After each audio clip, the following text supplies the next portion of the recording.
This is a unique perspective on the timeline described in Daniel chapter 11 and is not affiliated with any religion or doctrine. All required research was done independently by myself and is protected by copyright unless otherwise noted.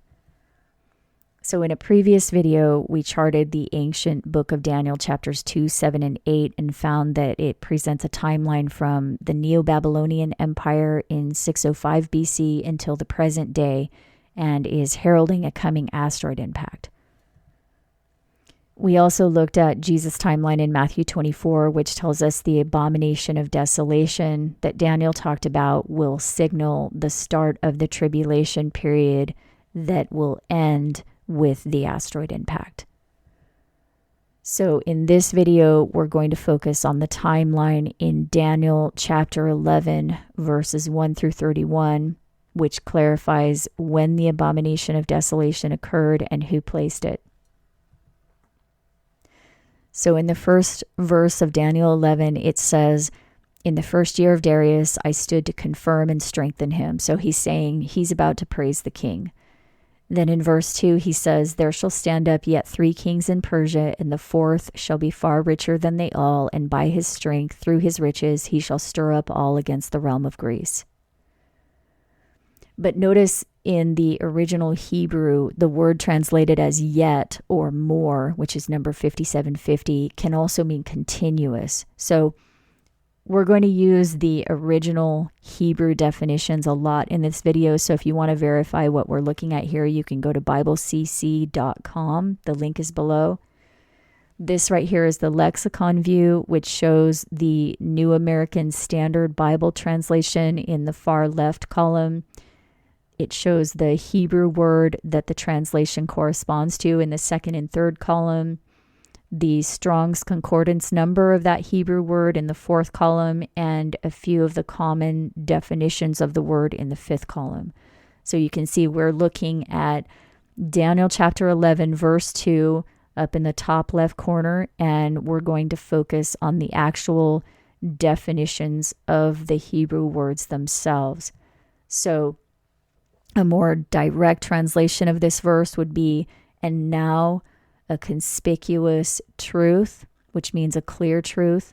"Behold, 3 continuous kings will stand in West Asia," or 3 continual kings will stand in West Asia. "And the 4th will become rich with great riches from the whole force.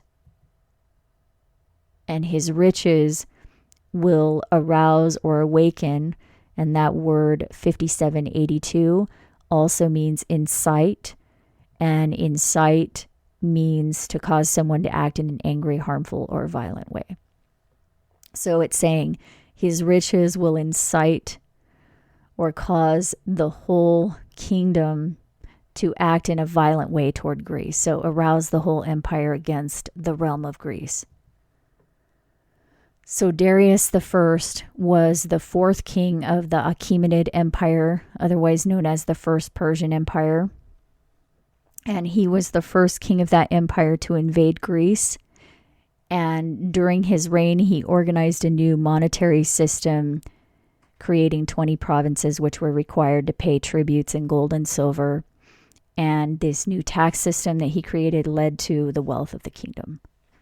So Darius the First seems to be the king described in Daniel verses 1 and 2. And then verse 3 says, "Next, a mighty king will stand up and rule with great dominion, and when he stands up, his kingdom will be broken and divided toward the 4 winds of heaven, but not to his posterity." So that is a reference to chapter 8, verse 8, which says, "The goat waxed great, and when he was strong, the great horn was broken, and for it came up 4 notable ones toward the 4 winds of heaven." And that verse is explained in verse 21 of chapter 8, which clarifies that it's talking about the king of Greece, whose kingdom will be broken into 4 sections.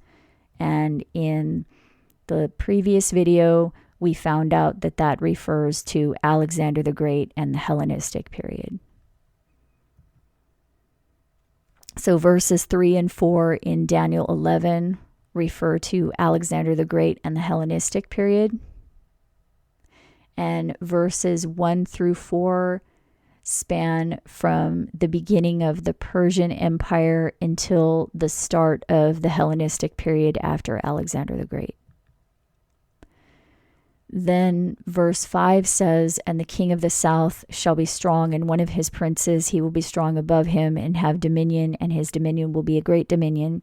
And that appears to refer to the king of the south after Alexander's empire was split into 4 sections. So during the Hellenistic period.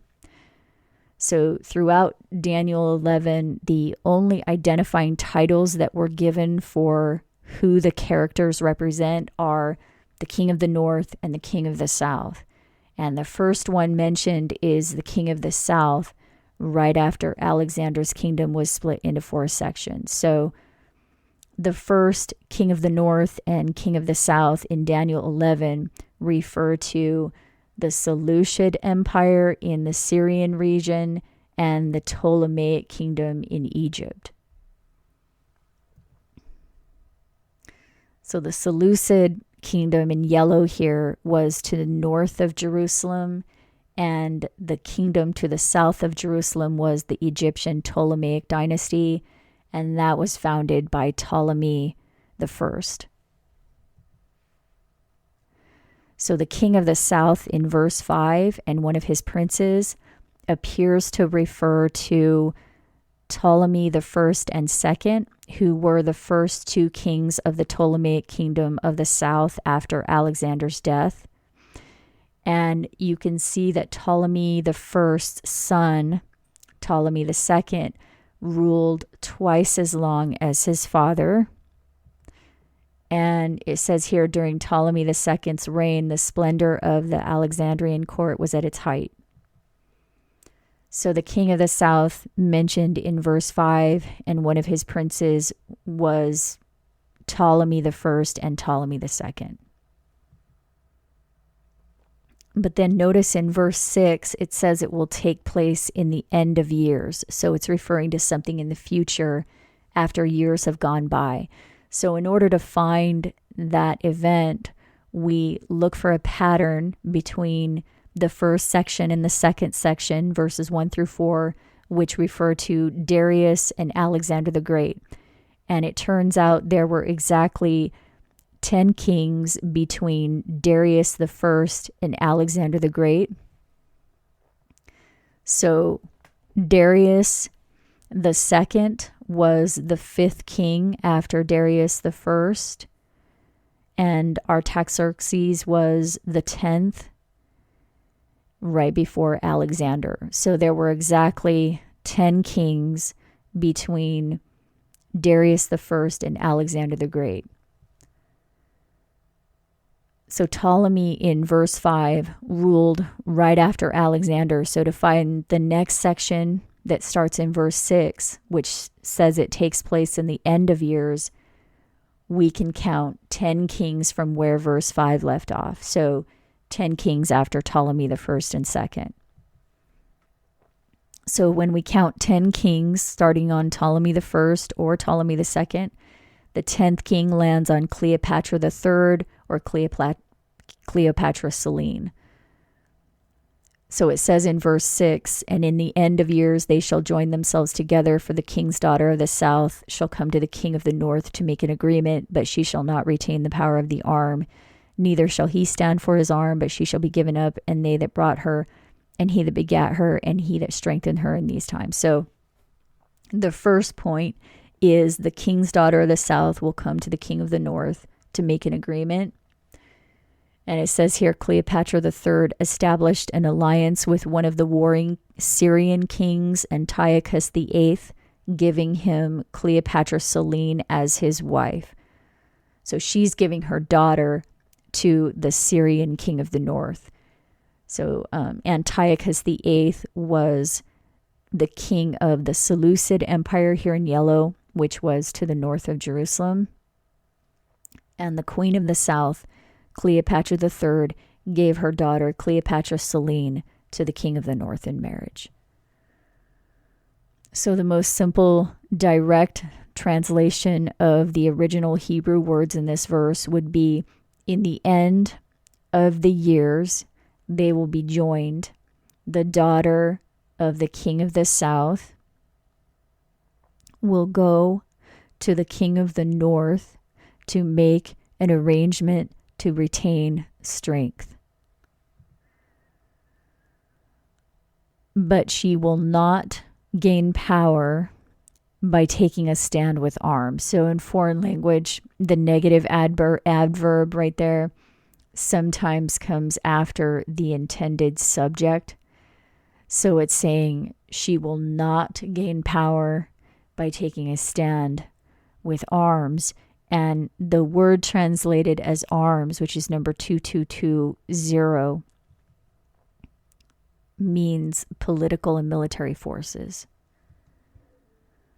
So it's saying she will not gain power by taking a stand with military forces, but give or be set to go in to bear, bring forth, or beget, which means have children, and strengthen over time. So verse 6 of Daniel 11 describes Cleopatra III sending her daughter Cleopatra Selene to marry the king of the north. And this occurs toward the end of the Hellenistic period. And that's probably why it says it will occur in the end of years. And then the King James translation of verse 7 says, "But out of a branch of her roots shall stand up one in his estate, which shall come with an army and shall enter into the fortress of the king of the north and shall deal against them and prevail." But when we look at the Hebrew words alone, we can see that the simplest translation of verse 7 would read, "A sprout of her root," or one of the descendants of her line, "will stand on a pedestal and go in to strength or wealth, go in to a place of protection, and the king of the north will make him or her strong." So this tells us the next section of Daniel will be about one of Cleopatra III's descendants. And since the first 3 sections of Daniel 11 were separated by 10 kings, we can count 10 kings forward from verse 6 to see if the next ruler is a match. So it tells us we're looking at the descendants of the south, and verse 6 left off at Cleopatra III. So when we start with her, Arsinoe IV is the 9th ruler, and he is also down at the bottom of the family tree diagram. He's the 9th, and Cleopatra, the Selene, is the next descended on the 10th line. So you can see the line of descent from Cleopatra III here, and Cleopatra Selene II would be the 10th after Arsinoe. And you can see here she was the only daughter of Cleopatra VII and Mark Antony, and this was occurring at the end of the Hellenistic period and the beginning of the Roman Empire. So it says her parents committed suicide as Octavian and his army invaded Egypt. Octavian captured Cleopatra and her brothers and took them from Egypt to Italy and gave them to Octavian Minor to be raised up in her household in Rome. So Selene was raised in the household of the Roman emperor, in other words, the place of wealth and protection. Just as it says right here, one of the descendants of her line will stand on a pedestal and go into wealth, go into a place of protection, and the king of the north will make her strong. So that's what happened. And then the Emperor Augustus arranged for her to marry King Juba II. And as a wedding present, she was given a huge dowry and she became an ally to Rome. She was the only surviving member of the Ptolemaic dynasty. So in other words, the only surviving member of the King of the South. And then King Juba and Cleopatra Selene II were sent to Mauritania and the kingdom flourished, it says. So Mauritania is in northwestern Africa, where modern-day Morocco is located, right here, in dark red right there. And this is where Cleopatra Selene II was sent by the Roman emperor to rule for Rome. So verses 6 and 7 say, in the end of years, which was the end of the Ptolemaic kingdom of Egypt, the daughter Cleopatra Selene of the king of the south, which is Cleopatra III, will go to the king of the north to make an arrangement to retain strength, but she will not gain power by taking a stand with military forces, but be set to go in to bring forth children and strengthen over time.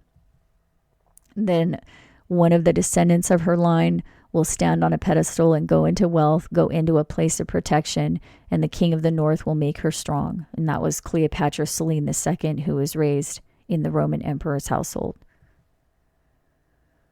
Then verse 8 says, in the translation directly from the Hebrew words, it says, also the gods and molten images that are desired and vessels of silver and gold will go from captivity to their country in northwestern Africa. So notice that word was translated as Egypt, but the definition says it refers to northwestern Africa, which is actually where Mauritania was.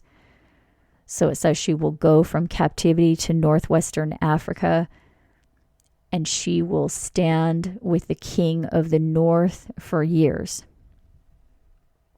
So Cleopatra Selene II was first held in captivity in Rome after her parents' death when Rome invaded Egypt, and she was raised by the Roman emperor's household and married to King Juba II, and they were sent to rule over Mauritania in northwestern Africa. So that seems to be a fulfillment of verses 7 and 8. And then verse 9 says, so she will go in to royal power.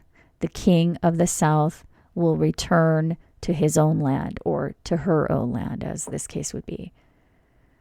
So remember in Daniel 7, it established for us that the word king can also refer to a whole kingdom. So Cleopatra Selene II, because she was a sole survivor of the Ptolemaic kingdom of the south, represented the whole Ptolemaic kingdom when she returned to Africa and became queen of Mauritania with King Juba. So she returned to her own land, Africa.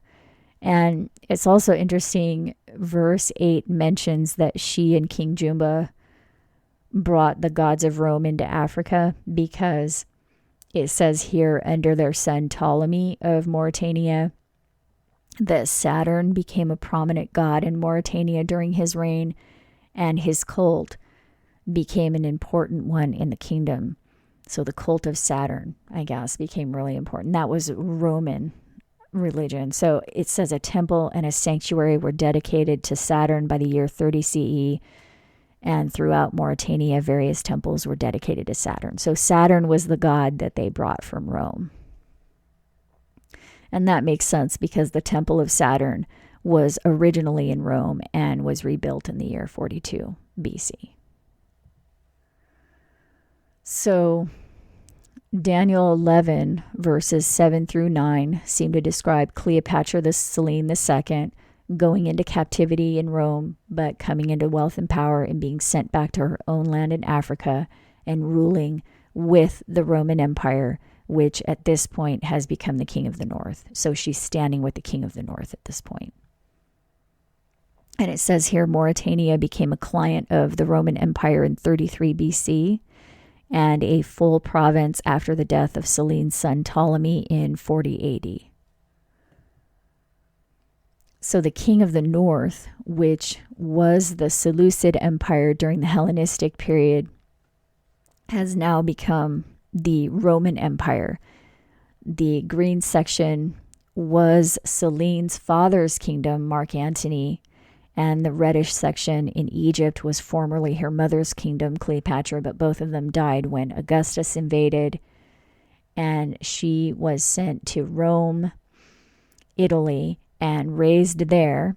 And now at this point in the story, she is married and living in Mauritania as the only surviving member of the former Ptolemaic kingdom. So this also seems to clarify that the land of the king of the south is Africa at this point, not just Egypt. And the king of the north at this point is the Roman Empire.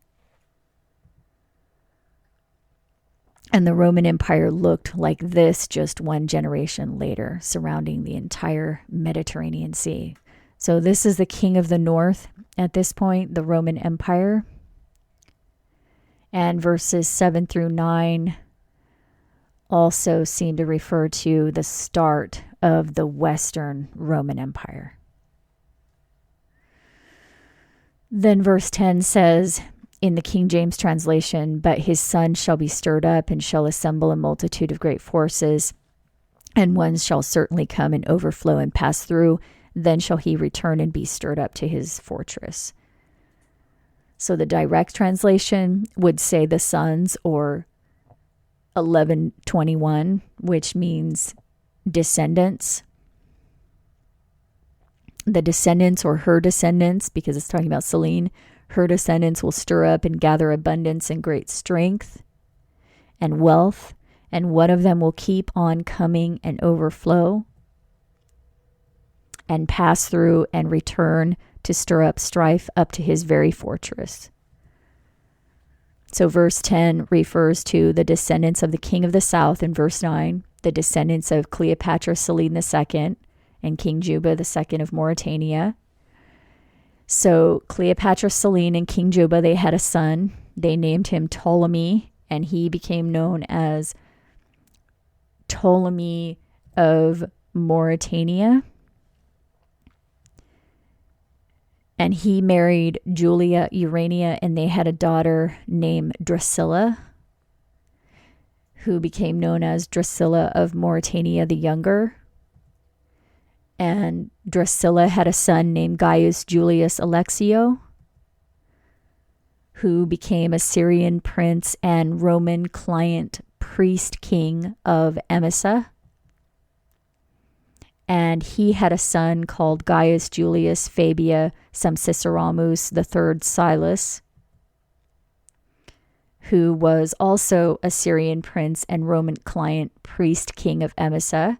And a descendant of his was Gaius Julius Bassianus, who was a Syrian high priest for the Temple of the Sun.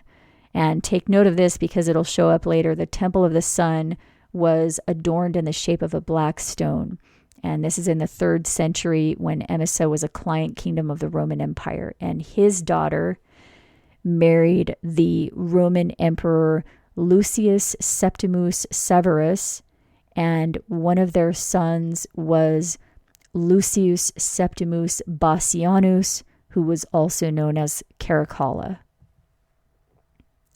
And he reigned as Roman emperor from 198 CE until 211 CE.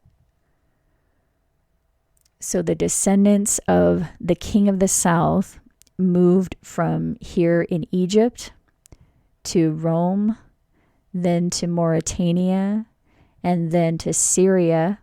And now the descendant of the king of the south is ruling as emperor in the north. So verse 10 says, her descendants will stir up and gather abundance and great strength and wealth, and one of them will keep on coming and overflow and pass through and return to stir up strife up to his very own fortress. And Caracalla, who was the king of the north, who was the descendant of the king of the south, in 215 savagely slaughtered over 20,000 people in Alexandria, which was in Egypt, his ancestral home. So he stirred up strife up to his very own fortress. He attacked his ancient homeland. And also there were exactly 20 kings between the reign of Augustus and Cleopatra Selene until Caracalla. So Claudius was the 3rd king after Augustus. Then Otto was the 6th. Domitian was the 10th. Hadrian was the 13th. Commodus was the 17th. And Septimius Severus was the 20th. who was the father of Caracalla. So exactly 20 kings between Augustus and Caracalla. So since there were exactly 20 Roman kings between verse 9 and verse 10, then we might find the fulfillment of verse 11 if we count 20 kings from Caracalla. So Elagabalus was the third king from Caracalla. Then Gordian would be the sixth. Balbinus would be the ninth. Trajan Decius would be the 12th. Aemilian would be the 15th. The 18th would be Claudius Gothicus. And the 20th from Caracalla was Aurelian, who was Roman emperor from 270 until 275 CE. And during his reign in 272, he fought against Queen Zenobia, who had carved out her own empire encompassing Syria, Palestine, Egypt, and large parts of Asia Minor. This is a map of her empire right here in yellow. It was called the Palmyrene Empire. And it says here, Zenobia was a 3rd century queen who led a famous revolt against the Roman Empire, but she was defeated by the Roman Emperor Aurelian. And she was also a descendant from Cleopatra as well. It says her father's paternal ancestry included the royal family of Emesa, which means she was also a descendant of Caracalla. But unlike Caracalla, who attacked his ancient homeland, she apparently knew her ancestry and attempted to win back the whole region, but she was defeated by the Roman emperor in 272. And the Palmyrene Empire at that point was taken back again by Rome. So Daniel 11 verses 11 and 12 seem to refer to Zenobia's Palmyrene Empire and Aurelian's capture of it. The King James translation says, "The king of the south shall be moved with choler and shall come forth and fight with the king of the north." So that would be Zenobia revolting against the Roman Empire. And he, meaning the king of the south, Zenobia, will set forth a great multitude, but the multitude will be given into his hand, meaning Zenobia's empire will be given into the hand of the king of the north, Aurelian. And then it says, when he takes away the multitude, meaning Aurelian, his heart will be lifted up, and he shall cast down many 10,000s, but he shall not be strengthened by it. But notice in verse 12, the word not isn't there. So the translation straight from Hebrew says, when the abundance or multitude is taken, his heart will be exalted, and 10,000 will fall, and he will be strong. So the negative that they put in the translation here seems to be wrong. I don't see any negative in the Hebrew here. So it seems to be saying he takes the empire and feels strong afterward. So Daniel verse 11 and 12 take place around 270 CE when Zenobia, the descendant of the south, revolted against the Roman Empire, which was the king of the north at this point. But she was defeated by the Roman Emperor Aurelian. And that event occurred 20 kings after the last event in Daniel. And when we count 10 kings from Aurelian, we come to the next event. So if we count Aurelian as the first, Carus would be the 5th. Then Diocletian would be the 8th. And the 10th would be Constantius Chlorus, who was the father of Constantine the Great and the founder of the Constantinian dynasty. And this is the time period when the Roman Empire became a Christian empire. So verse 13 says, the king of the north, that's still the Roman Empire, will return and set forth a multitude greater than the former, and come after certain years with a great army and much riches. So the Constantinian dynasty began as the Eastern Roman Empire, otherwise known as the Byzantine Empire, was rising to power.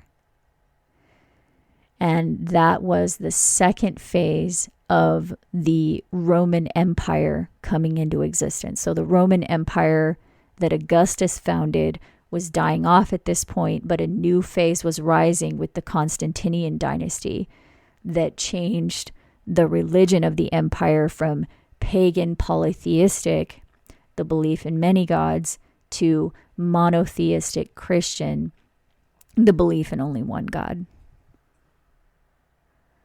So verse 13, the king of the north, the Roman Empire, will return and set forth a multitude greater than the former. So the Eastern Roman Empire is coming into existence. And in those times it says, many will stand up against the king of the south. Also the robbers of thy people shall exalt themselves to establish the vision, but they shall fall. So that's interesting because Constantine the Great is the one who claimed that he saw a vision in the sky that told him to use the Christian cross as a symbol of war. And that was the beginning of the Christian Roman Empire. So that seems to be the fulfillment of verse 14. They exalt themselves at that point, starting with the vision of Constantine, as if to say they were sent from God. So verses 13 and 14 occur at the founding of the Constantinian dynasty, which was the rise of the Christian Roman Empire. And then if we count 20 kings from Constantius Chlorus, Constantine the Great would be the third. Licinius would be the sixth. Then Constans would be the ninth. The 13th would be Valentinian the first. The 16th would be Valentinian the second. The 19th was Honorius. And the 20th was Theodosius II, who reigned from 402 until 450. And during his reign, there was a large-scale invasion by Attila the Hun coming from the far north. So the Roman Empire was still ruling north of Jerusalem at that time. But the invasion of Attila the Hun came from even further north. So at this point, the king of the north has changed. It's now referring to the northern tribes who were pushing south at that time. And this time period is also known as the migration period. The Goths and the Vandals were the first tribes coming from the north to move into the Roman Empire. And then the Visigoths invaded Italy and sacked Rome in 410, and they were followed by the Ostrogoths, who settled in Italy. So this is a map right here of the migration period, showing the Goths in red up at the top, the Vandals in blue just below that, the Visigoths and Ostrogoths in purple and pink settling in Italy, and the Huns are in green here. So Attila's rule of the Huns started around 434 or 437 according to this, when he reigned with Bleda. And then when he reigned alone, he was the seventh of a total of 10 Hunnic rulers. So there were 10 kings there. And it says here the Huns were a group of Eurasian nomads that some scholars believe originated in northern China. They moved past Germany without a problem. And at the same time the Huns were moving into the Roman Empire from the north, the Vandals were circling around and coming at Rome from the south. So the Roman Empire was being surrounded by the northern tribes at this point. And it says in 447, Attila entered the Eastern Roman Empire through Moesia. And in 450, the sister of Roman Emperor Valentinian sent her engagement ring to Attila with a plea for help. Attila interpreted it as a marriage proposal, and in 452, he invaded Italy on his way to claim his marriage to Honoria. And it says he planned to invade the capital of the Roman Empire at Constantinople, but he died in 453, and according to at least 3 ancient records, he was killed by his wife. So the direct translation of verse 17 says, he will set his face to go in to the strength of the whole kingdom, bringing with him a proposal which he plans to put into effect to give or set the daughter as his wife. So that was Honoria, who was the daughter of Roman Emperor Constantius III. And then it says, perhaps to go to ruin, to take one's stand. But the word 7843, which was translated as ruin, it also means corrupt. So it seems to be saying to set the daughter as his wife, to corrupt the empire and make his stand. So verses 15 through 17 seem to refer to the migration period when the Roman Empire was invaded by the tribes coming from the north.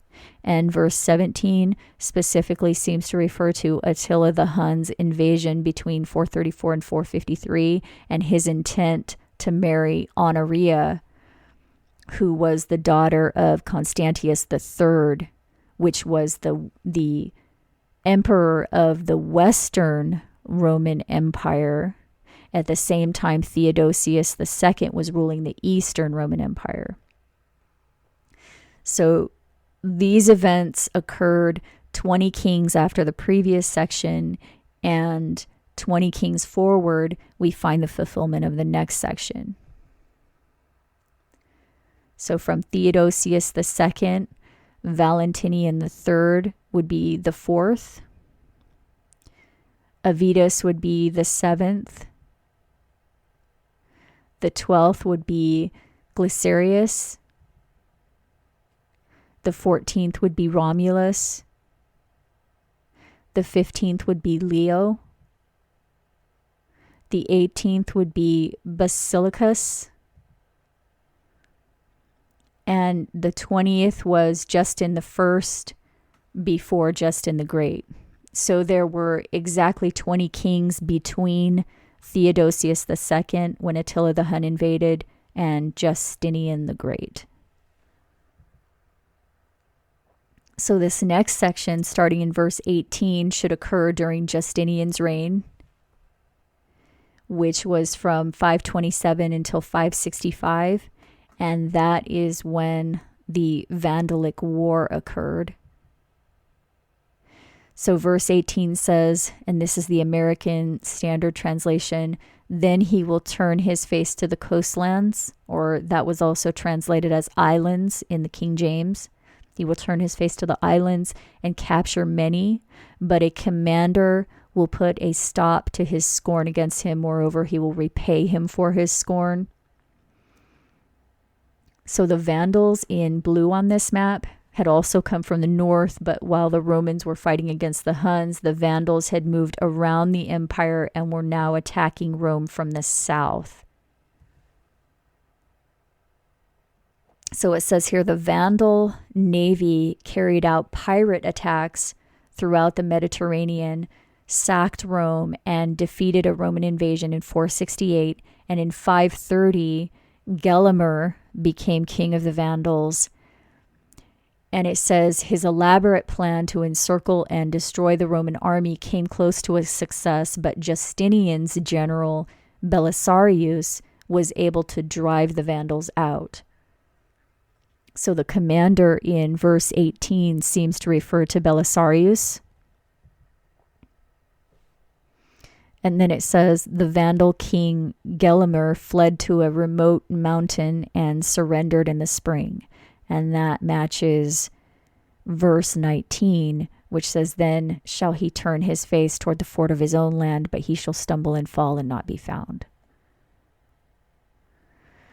However, it says after Gelimer surrendered, the Moorish tribes of the interior of Africa rose up in rebellion, and the Roman general John Troglita in 548 ended the Moorish revolt, but he died 4 years later in 552, and it says the exact date of his death is unknown, so it seems he did not die in a battle.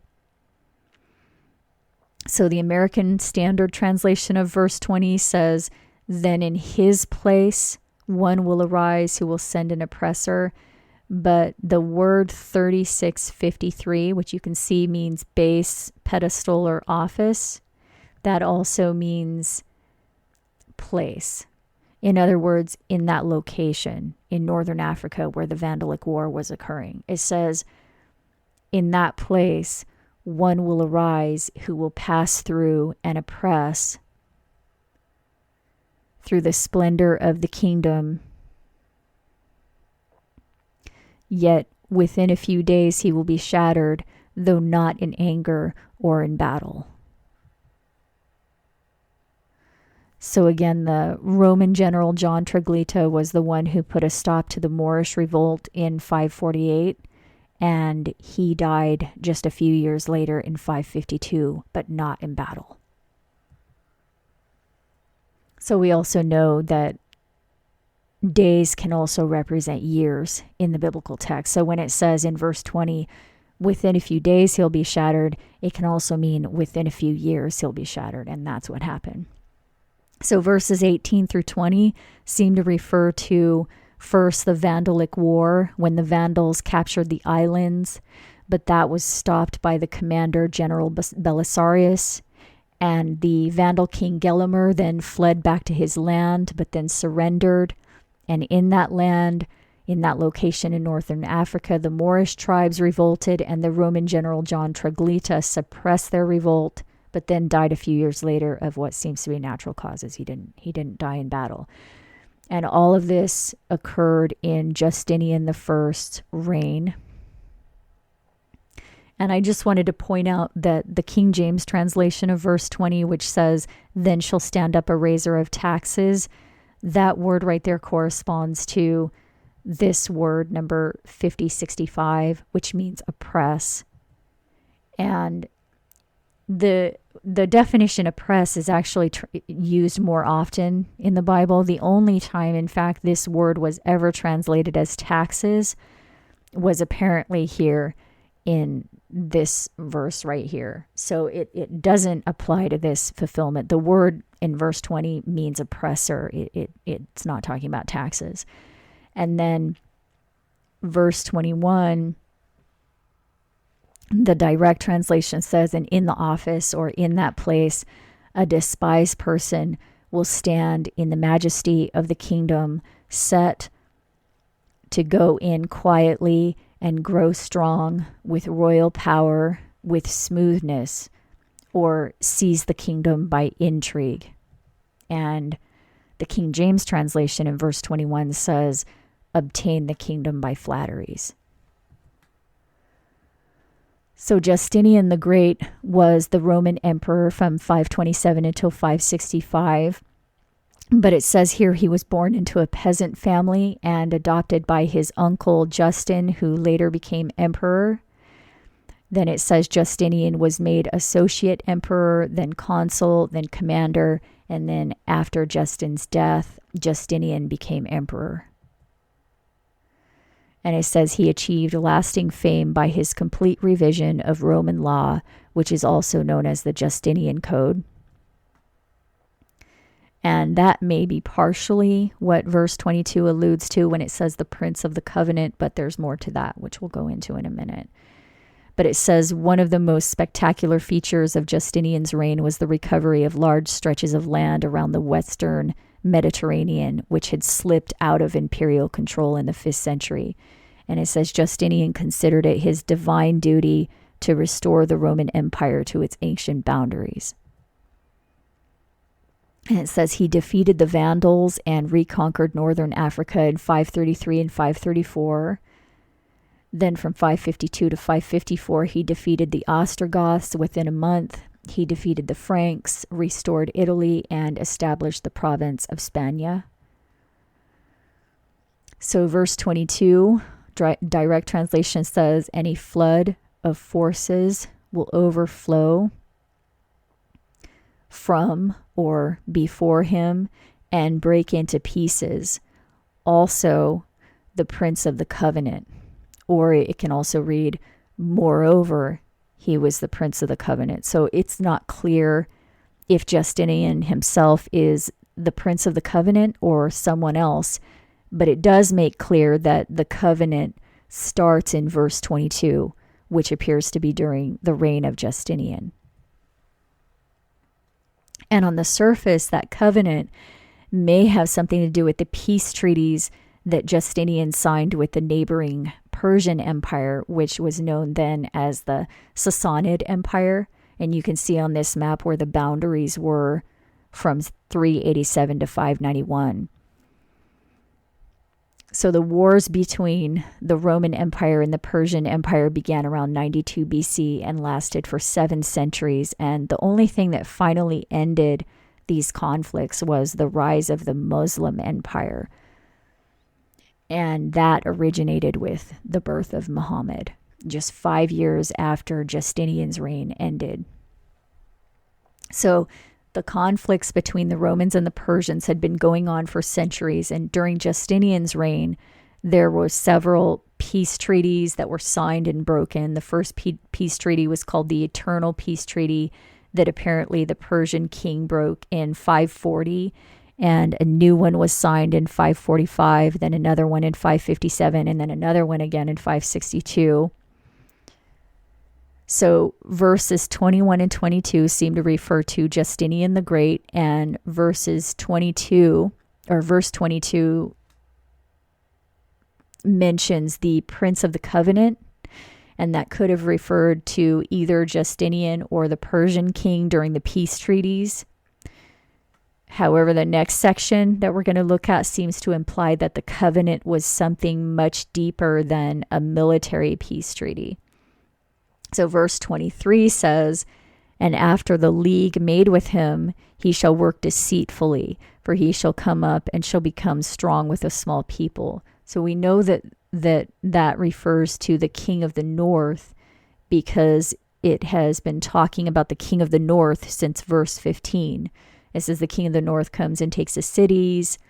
So at this point, the king of the north was the northern tribes, the Vandals, the Goths, and the Huns. And so they were the king of the north in verses 15 through 17. But then Attila the Hun died and they backed off. And then in verses 18 through 20, the Vandals were conquered by the Romans. And even though the Vandals had originally come from the north, by this time they were attacking Rome from the south. So the Vandals in the north became the king of the south at that point. And the Roman Empire won that battle and recovered the land. So at that point, the Roman Empire again became the king of the north. So by verse 20, the Roman Empire has restored its control as the king of the north, and verses 21 and 22 refer to Justinian, who started out as a peasant, but after he became king, he restored much of the land that was lost to the northern tribes earlier. So now it mentions the covenant in verse 22. So we know it's a covenant that the king of the north makes, which was the Roman Empire at this point.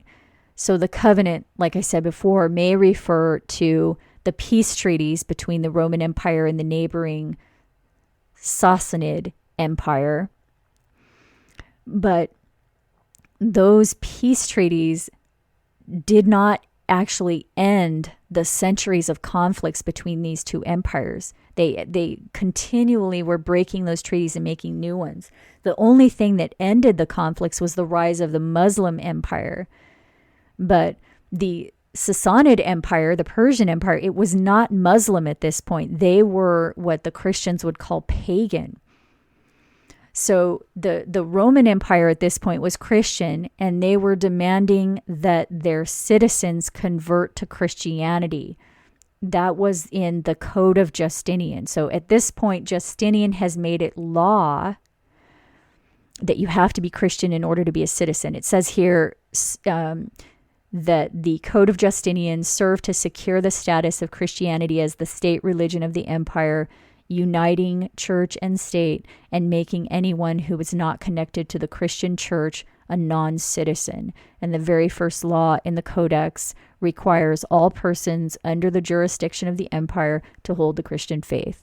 And then it says other laws forbid particular pagan practices. So the Persians next door were pagan. So Justinian was attempting to convert them, to conquer the territory and convert their religion. Because remember, he said he believed it was his divine duty to conquer the lands around him. So Daniel indicates here that the Prince of the Covenant was connected to Justinian somehow. Either it was Justinian himself or the Persian king or someone else. So one of the things that were going on at that time was the peace treaties between Justinian and the Persian king, but they were unsuccessful. So it seems more likely that the covenant refers to something else. And we're given another clue about this covenant in verse 28. It says it's a holy covenant. So it's not just a military peace treaty. This may indicate that it's a religious treaty.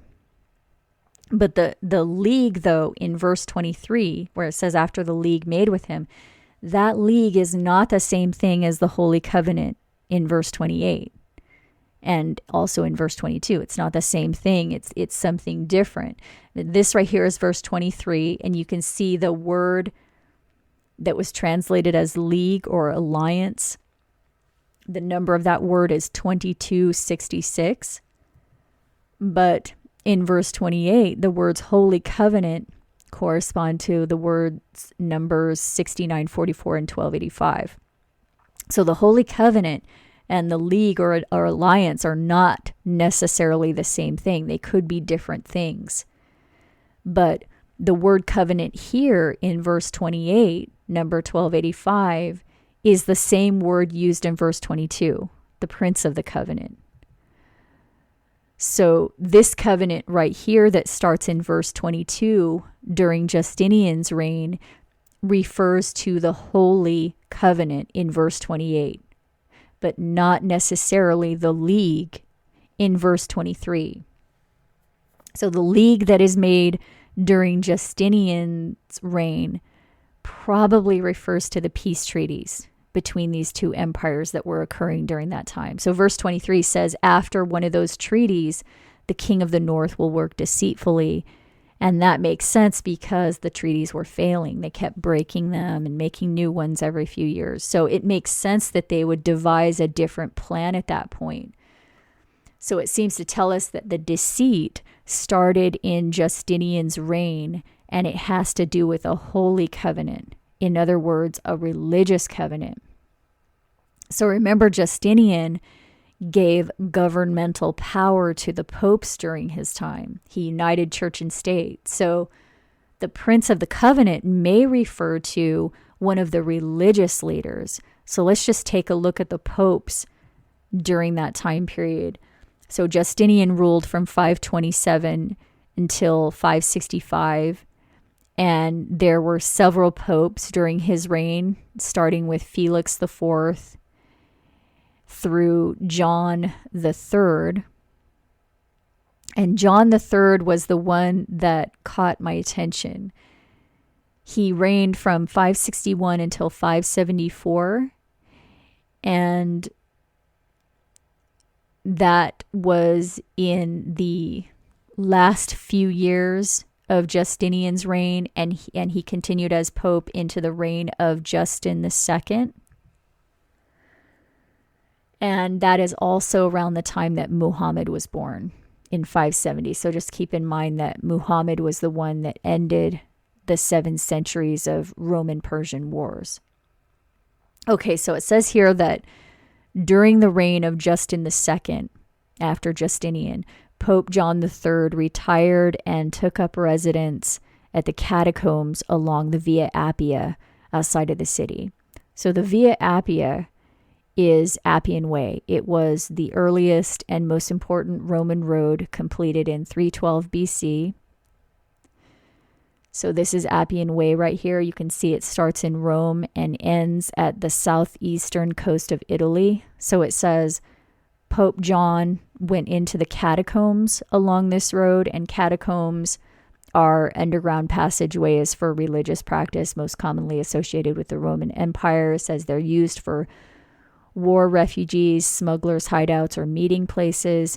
And the first place to be referred to as catacombs was the system of underground tombs between the second and third milestones of the Appian Way in Rome. So after the death of Justinian, during the reign of his successor Justin II, Pope John III retired into the underground tunnels along this path that ends at the seaport in southeastern Italy. Okay, so just bear with me for a second. I'm going to speculate here a little bit. But if Pope John III was the Prince of the Covenant in verse 22, because remember, this covenant is a holy covenant, so it's a religious covenant. So if Pope John III was the Prince of the Holy Covenant in verse 22 during Justinian's reign, and is the one who works deceitfully after Justinian's peace treaties in verse 23, then his retirement into the underground tunnels of Appian Way could have been a private mission to Syria. He could have gone underground and came out unnoticed and traveled the road incognito to the port in southeastern Italy and then traveled by boat to Syria. And I mean, this is just speculation, but it does make sense because we're about to find out that Muhammad was taught by a Christian monk in Syria. So just bear with me for a second. It says Pope John III died in 574, but it seems there's a 6-year period between 568 and 574. It says he retired underground sometime in or after 568. So it seems to imply that he was underground for 6 years. So was he really underground for 6 years, or did he just leave the country? It makes sense to me that he just privately left and went on a mission to Syria, maybe. So the other interesting thing about this time period is that Justin II, who took the throne after Justinian, ended up going insane.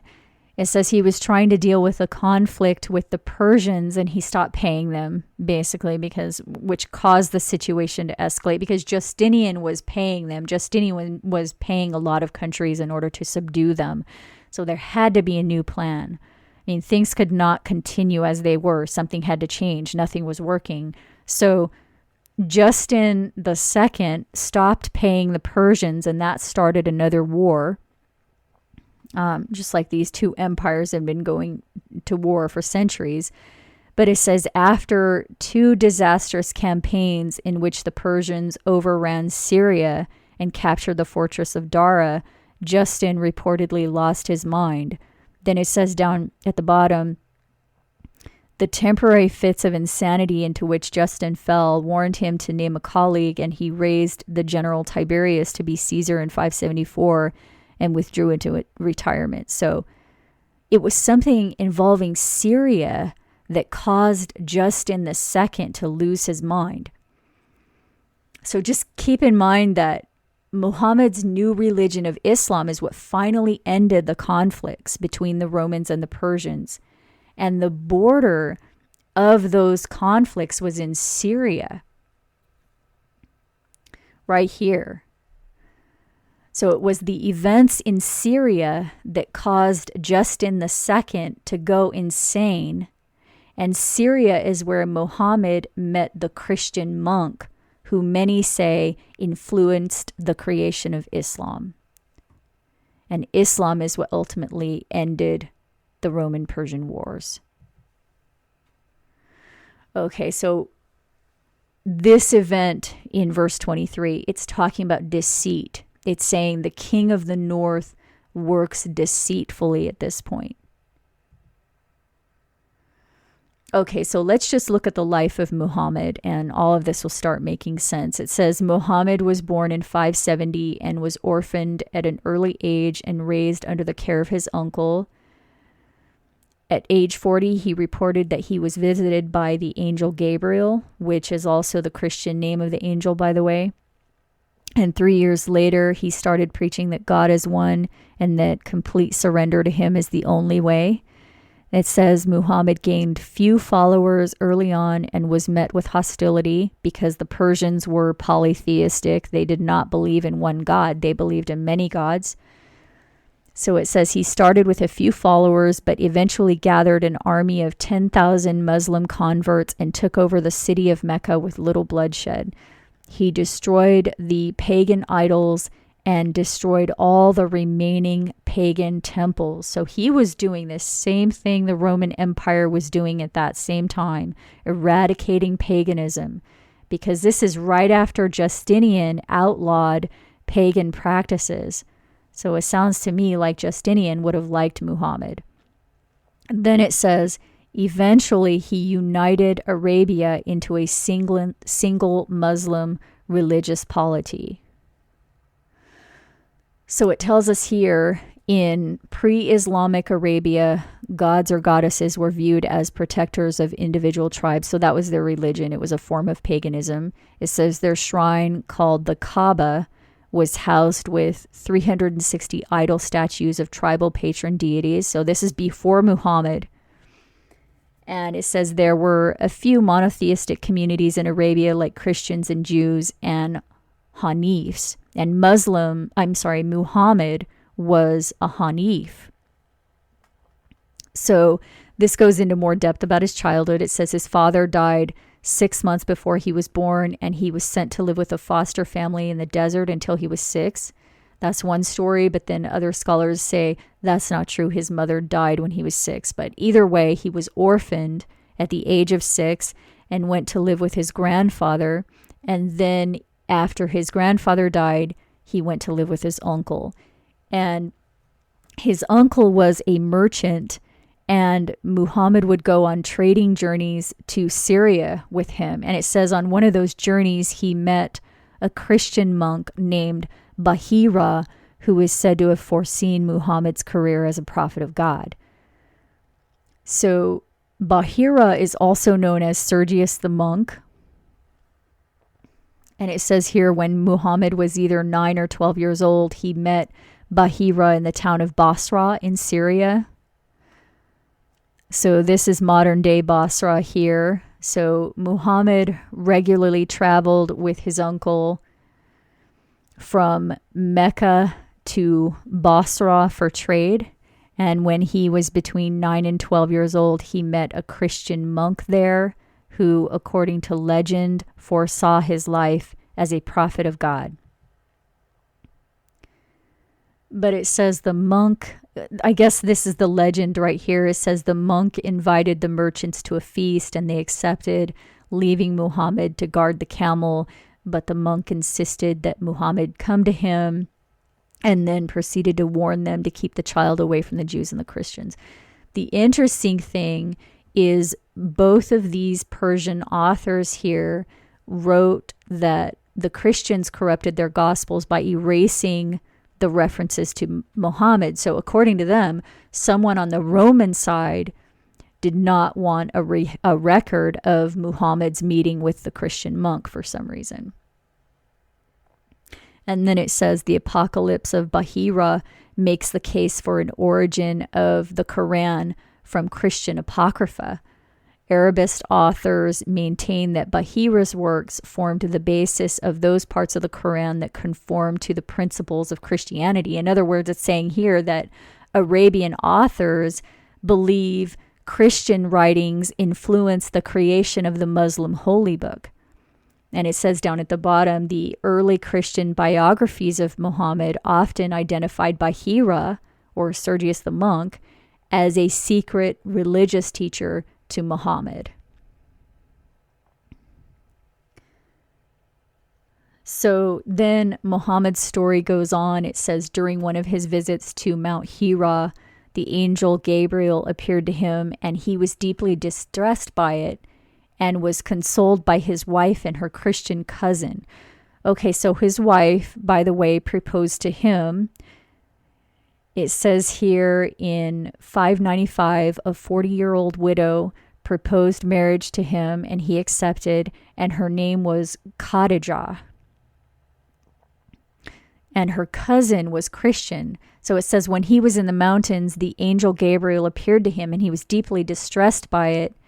And the wife that chose him, along with her Christian cousin, made him feel better about that. And then it says, one of the main roles of Muhammad is to warn the unbelievers of their eschatological punishment. It says Muhammad's mission also involves preaching monotheism and God's final judgment, followed by vivid descriptions of the tortures of hell and pleasures in paradise. So that sounds a lot like Christianity as well.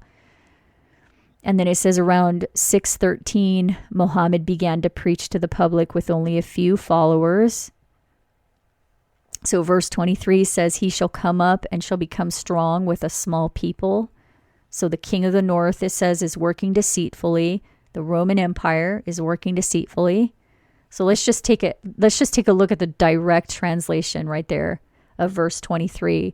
The direct translation is, after the alliance, make deceit and ascend.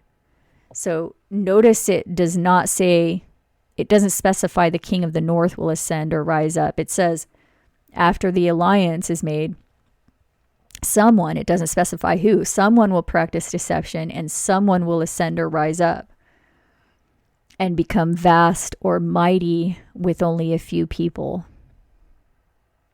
And this is right after Justinian.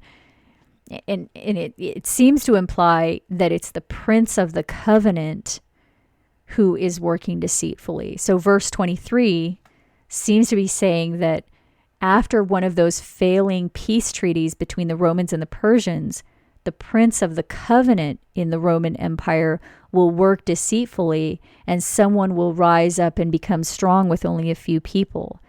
And this person who rises up will enter peaceably, it says, even upon the fattest places of the province, and he shall do that which his fathers have not done, nor his fathers' fathers. So it's saying the king of the north, the Roman Empire, will raise up someone who will start with a small number of people and enter peaceably and do something that his ancestors didn't do. So that fits Muhammad.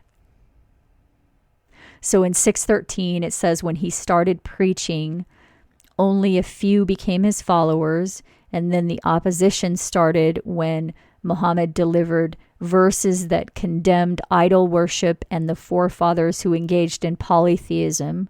So he was teaching something that opposed what his ancestors taught. And then it says Muhammad's denunciation of the Meccan traditional religion was especially offensive to his own tribe, as they were the guardians of the Kaaba. So the Kaaba, by the way, was the Arabian temple. It was much older than the Muslim religion. It says right here, the Kaaba was the focal point of Meccan religious life that Muhammad threatened to overthrow. So Muhammad was teaching something that was contrary to what his forefathers believed. And that's verse 24. So there's still no war at this point. So this ideology is entering peacefully. But the Persians in Mecca were resistant to this monotheistic ideology.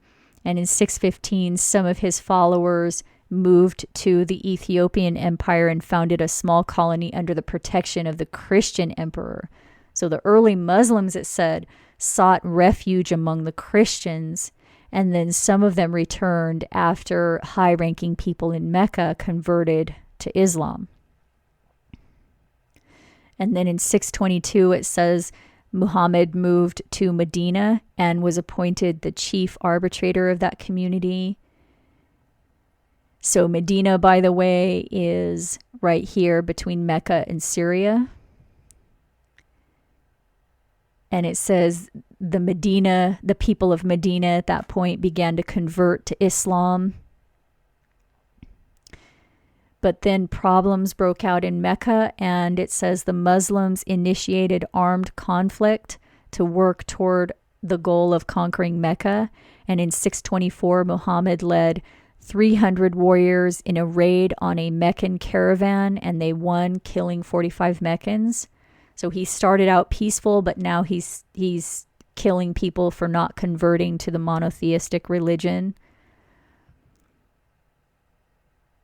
So after the killing started, many of the tribes converted to Islam without opposition.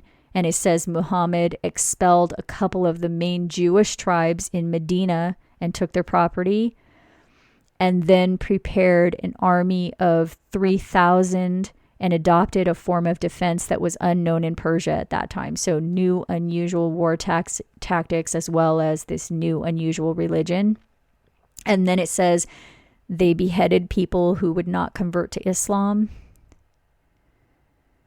And the Syrian trade with Mecca vanished at that point. So remember, he met the Christian monk in Syria, who Arabian writers said taught Muhammad.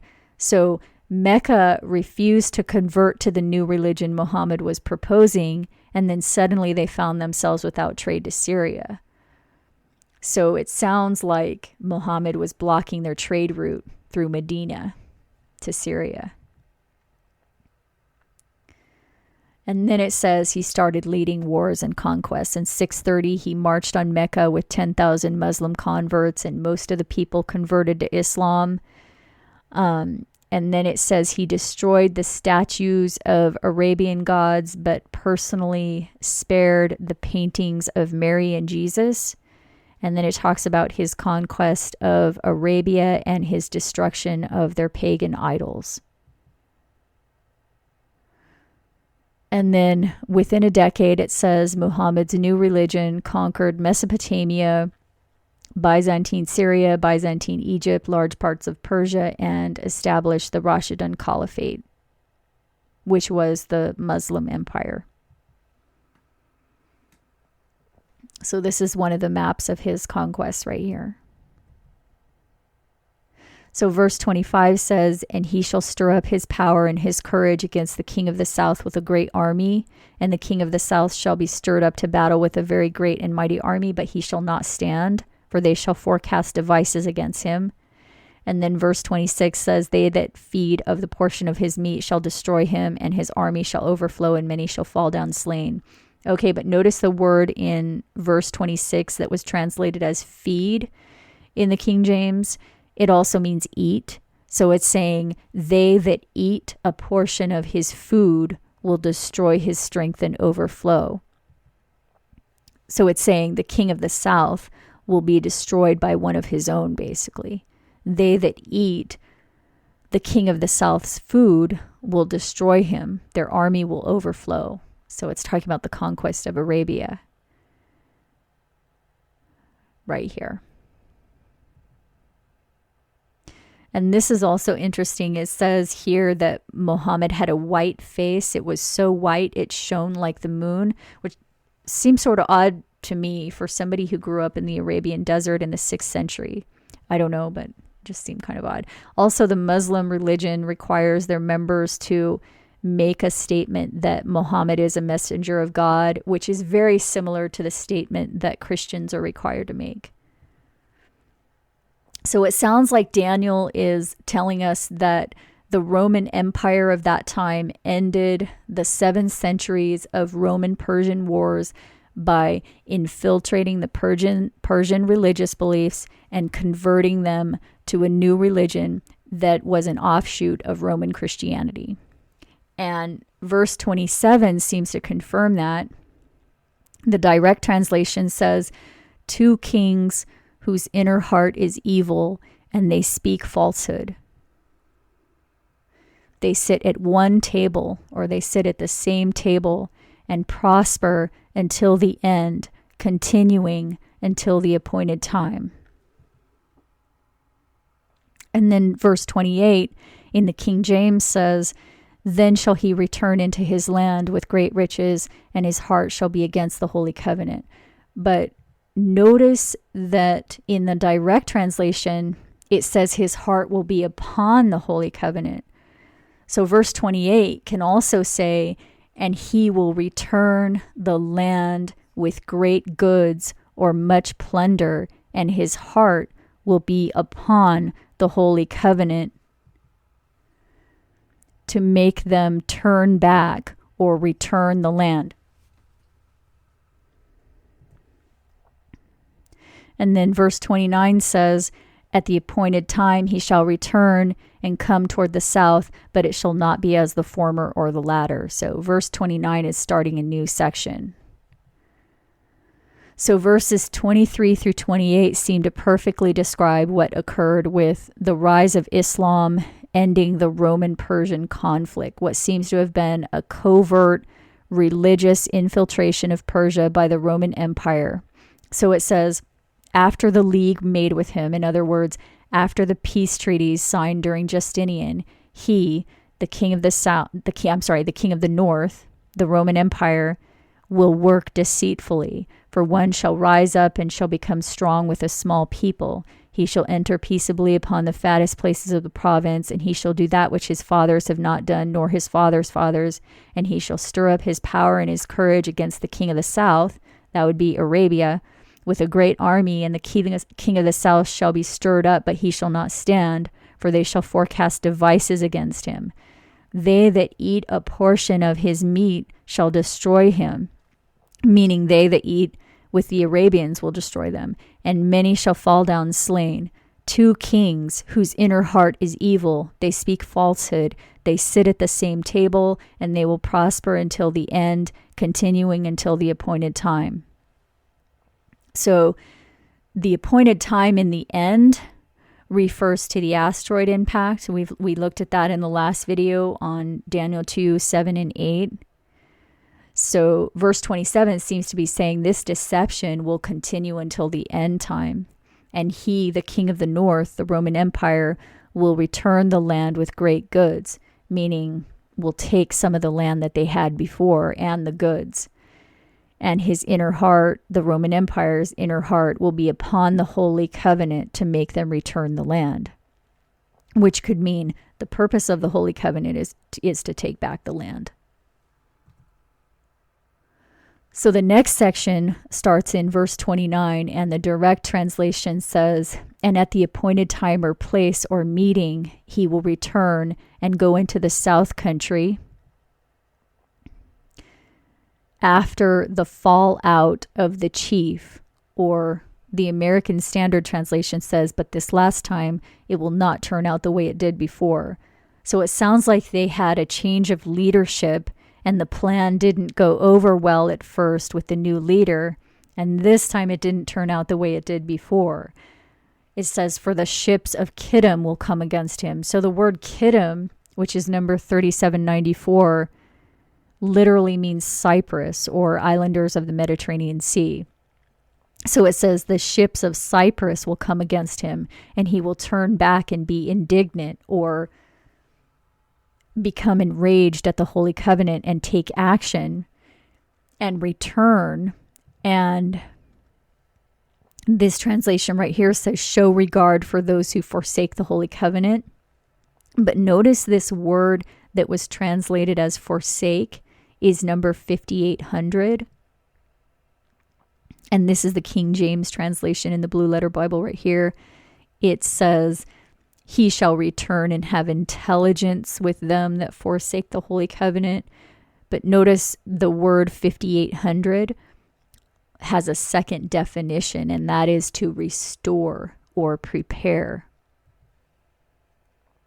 So this can also say, and he will take action and return and discern to restore the Holy Covenant, or have intelligence with them to restore the Holy Covenant. So verse 29 is saying, at the meeting, the king of the north, which probably refers to either the Roman emperor or the Pope of Rome, it says he will go to the south country, but this time it won't turn out the way it did before. This time the ships of Cyprus will come against him. So let's just look at that first. The ships of Cyprus, it says, will come against the king of the north, the Roman Empire. And remember, it also indicated this occurred after a change in leadership.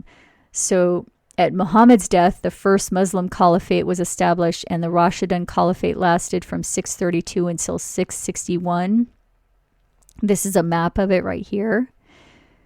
And in 661, Muawiyah the first established the Umayyad dynasty of the Caliphate and developed a navy in the Levant and used that to confront the Roman Empire.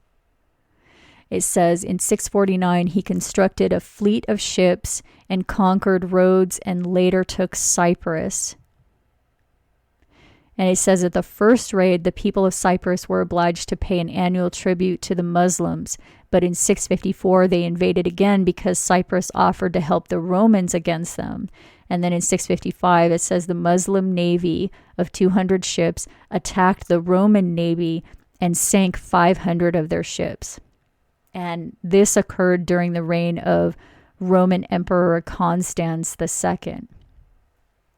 So verse 29 and 30 say, at the meeting, he, either Constans II or the Pope, will return and go into the south country, but this time it will not turn out the way it did before. The ships of Cyprus will come against him, and he will be grieved, which makes sense because 500 of the Roman ships sank. And then it says, and he will turn back and be enraged at the Holy Covenant and take action, and then have intelligence with them to restore the Holy Covenant. So at this point, it seems the Holy Covenant refers to the covert league between the religious leaders of the Christian and Muslim empires. And maybe that's why it's called the Holy Covenant or the Holy Treaty. It was a secret religious covenant that began when Justinian gave the popes political power. And then verse 31 after that says, forces will arise and pollute the sacred place of the fortress and turn aside or do away with the continuity or do away with the regular sacrifice and set up the abomination of desolation. So verse 31 is the event that Jesus warned about, the abomination of desolation spoken of by Daniel. So Jesus said it would be the event that will precede the tribulation period, and at the end of that, the asteroid will hit. So verse 31 says, and forces will stand with him, that's the king of the north, the Roman Empire at this point, and they will pollute the sacred place of the fortress and take away the daily sacrifice and set up the abomination of desolation. So around 684, 685, the construction of the Dome of the Rock began. And that was during the reign of Vandalic. But the interesting thing about the Dome of the Rock is, although most people think of it as a Muslim temple, it actually bears more resemblance to the Roman Empire's Christian temples. It says here, the octagonal plan of the structure may have been influenced by the Byzantine Chapel of St. Mary.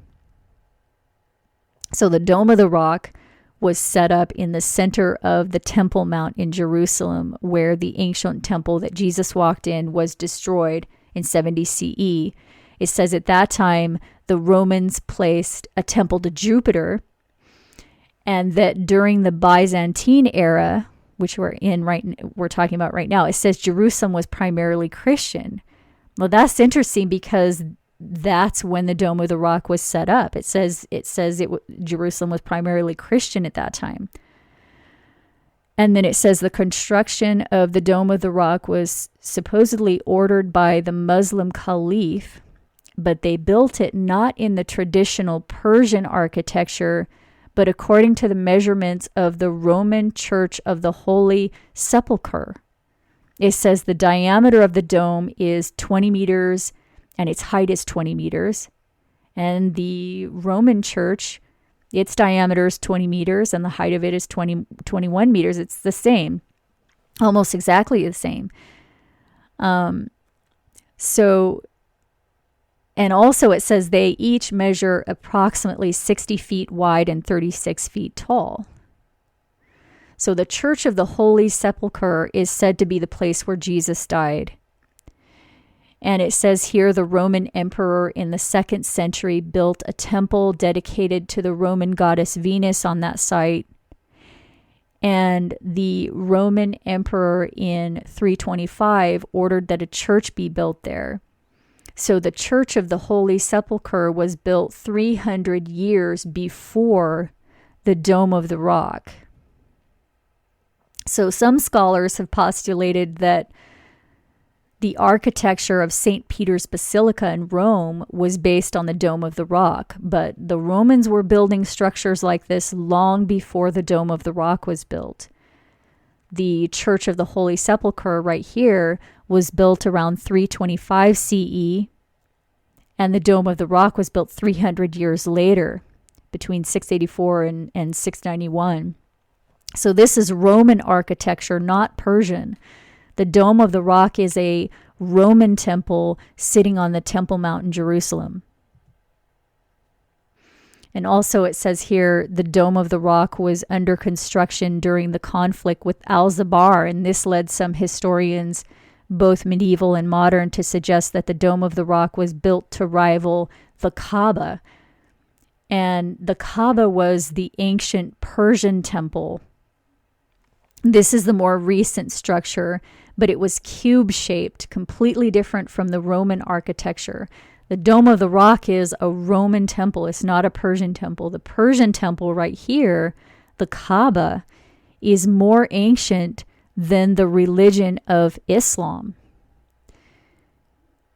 So remember, Muhammad's denunciation of the Meccan traditional religion was especially offensive to his own tribe because they were guardians of the Kaaba. So the Kaaba was not Muslim originally. It says here the Kaaba was the focal point of Meccan religious life that Muhammad threatened to overthrow. But in the present day, it's considered a Muslim shrine.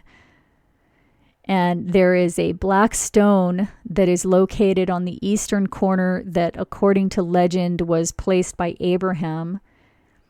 And remember, the black stone that was a significant part of the Temple of the Sun in 2nd century Syria, which was a Roman client kingdom at that time.